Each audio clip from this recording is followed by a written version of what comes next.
भारत देश के सबसे बड़े सर्वोच्च न्यायालय सुप्रीम कोर्ट में सबरीमाला केस पर सुनवाई हो रही है, जहां एडवोकेट अश्विनी उपाध्याय जी के द्वारा किस तरीके से हमारे देश के हिंदुत्व को बचाने का प्रयास किया जा रहा है और किस तरीके से चैलेंजेस आ रहे हैं, आप लोग यह वीडियो देखिए। सुप्रीम कोर्ट में 9 जजों की संविधान पीठ सबरीमाला केस में सुनवाई कर रही है। हमारे ज्यादातर अधिवक्ता साथियों ने दलील दिया है कि सारे रिलीजन एक समान होते हैं, सारे मजहब एक समान होते हैं, लेकिन मैंने कहा है कि धर्म और रिलीजन अलग अलग है। धर्म सबको जोड़ता है, मजहब सबको तोड़ता है। धर्म सबको इंक्लूड करता है, रिलीजन बाकी लोगों को एक्सक्लूड करता है।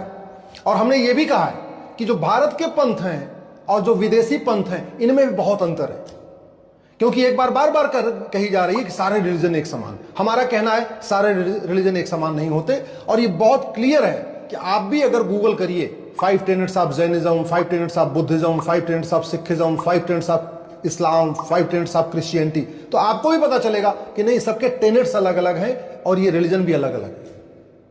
और मैंने ये भी माननीय सुप्रीम कोर्ट में कहा है कि पिछले 2000 साल में भारत के 25 टुकड़े हुए हैं, और वो 25 के 25 टुकड़े मजहब के आधार पर हुए, रिलीजन के आधार पर हुए।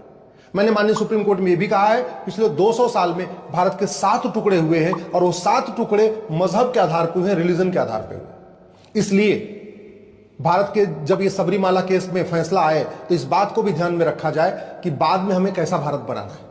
हमें चीन, जापान, सिंगापुर की तरीके एक सशक्त, एकीकृत, मजबूत भारत बनाना है, या अफगानिस्तान, पाकिस्तान, बांग्लादेश जैसा रेडिकलाइज्ड देश बनाना है।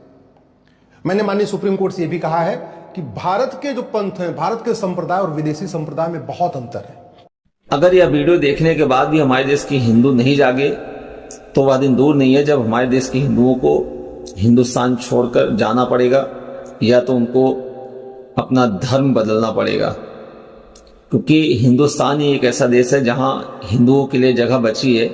लेकिन जिस तरीके से देश में कन्वर्जन हो रहे हैं, रिलीजन बदले जा रहे हैं, आने वाले समय में हिंदू अपना ही अस्तित्व नहीं बचा पाएंगे। तो हिंदुओं, अभी भी समय है, आप लोग जगिए और एक रहिए। किसी भी पार्टी के मौका में मत आइए, कोई भी सरकार आपके साथ नहीं है जब तक आप एक साथ नहीं रहेंगे। नमस्कार।